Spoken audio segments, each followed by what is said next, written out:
Most people don't consider taking action on an issue unless it affects them directly. It's easy to see why.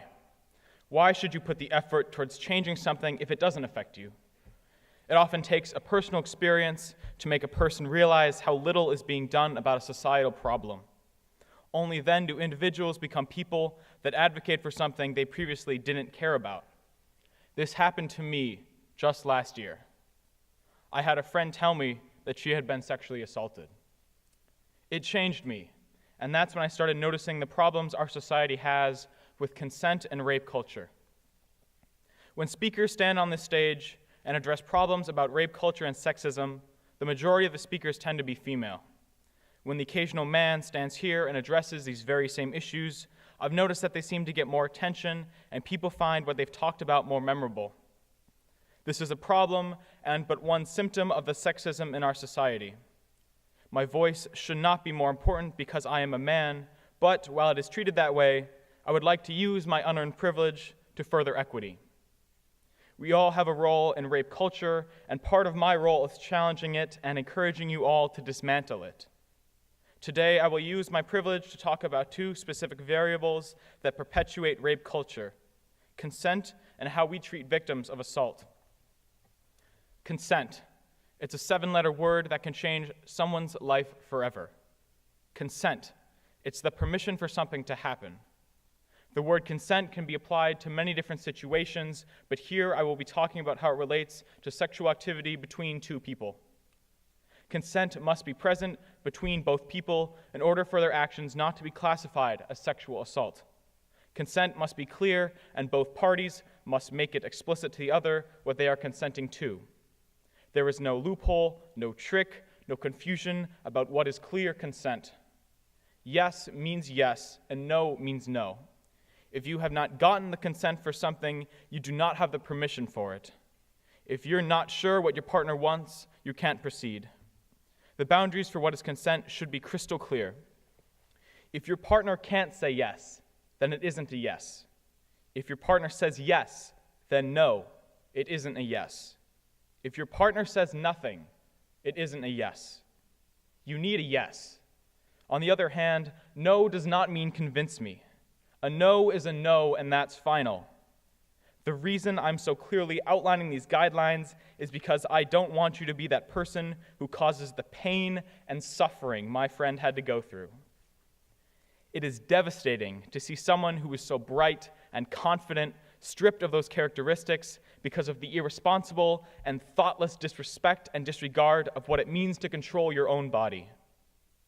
The discussion around consent and supporting victims of assault needs to start earlier in life. Often, adults worry that teenagers need to be educated about consent before they go off to college. But I'd like to push back on this point and say that this is something that needs to be taught starting in middle school. Statistics show females aged 16 to 19 are 4 times more likely than the general population to be victims of rape, attempted rape, or sexual assault. This problem only gets worse as kids go off to college. You might not know just how severe this problem is. A study published by the Bureau of Justice Statistics concluded that 20 to 25% of college women are victims of sexual assault during their 4 years of schooling. Men experience sexual violence in college too, although the likelihood that it will occur is much lower, about 1 in 18 compared to 1 in 5 for women. This needs to change, and I believe it can start with better consent education during high school. Starting in 9th grade, and maybe even early as 8th grade, it needs to be taught how imperative it is that consent is present in all personal encounters.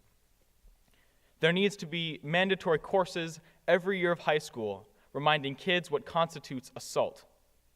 At points when I've walked SPA's hallways, I've heard female-identifying members of my class at points voice interest in limiting their college search to all women's colleges in order to lower their chance of being raped.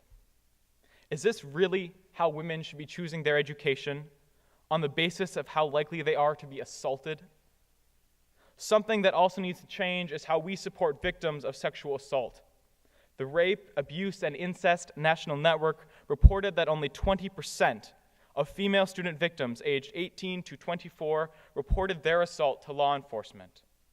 The most common reason for not reporting an assault was because women thought that they would be punished. Right now, our culture asks too much about the victim, like what they were wearing and where they were. It leads to a cycle of second-guessing and self-doubt that leaves the victim sullen that they had not acted or dressed differently. For men that are victims, it is too often the case that their story won't be heard, believed, or taken as seriously because it doesn't seem manly for men to be raped. We need to better support these victims so that they feel comfortable enough to take action against those that have seriously impacted their lives. Victims are often ashamed to report something so personal because they think no one will believe them, that their names will be dragged through the mud, and because they worry that their past will be used against them. This is absolutely not acceptable, and we need to change the stage on which these victims speak so that they don't feel like what they experienced wasn't that important. Currently, we're living in a society that is struggling and failing to correct its mistakes of the past. It seems like every week, another celebrity is accused of acting inappropriate around others. If anything, this shows how profound an impact we can have on another's life if we aren't considerate of what they want. Many of these cases brought in the public spotlight contain events that happened years ago, but the victims still choose to act because of how it affected their lives. The court cases that we're familiar with are only plastered across mainstream media because they involve the rich and famous. Just a couple weeks ago, the nation watched as Dr. Ford was mercilessly blamed for being a victim with no actual consequence for a new Supreme Court justice. There are countless other lawsuits filed by ordinary people that go unnoticed that contain the exact same accusations. Additionally, there are far, far more incidents of sexual assault that are not in the judicial system or even reported. But while we try to fix the past, we must also look forward to the future. How can we prevent this from happening 50 to 60 years down the line? We have to stop it now. Things like the Me Too movement are good first steps, but now we need to take victims' experiences into account and learn from them. So, how can you, as a single person, begin to tackle such a monster of a problem? 1, educate yourself on what affirmative consent is. A clear yes is the only thing that is sufficient enough for consent. Then, educate everyone else that you can reach. Push back on behavior in any form that undermines the message that basic decency and respect require the understanding that no one else is entitled to anyone else's body. 2, when victims come to tell you such a private piece of information, do everything you can to support them. They need to understand that it wasn't their fault, because it is never someone's fault that another person chose to disrespect and violate them in such a horrific manner. And 3, when someone is assaulted, understand that the same society that fosters an environment in which 20% of women will be assaulted is the same society that will attack, disparage, and dismiss them when they come forward. Recognize that. Recognize that and honor the courage, strength, and fortitude it takes to speak out in spite of this reality.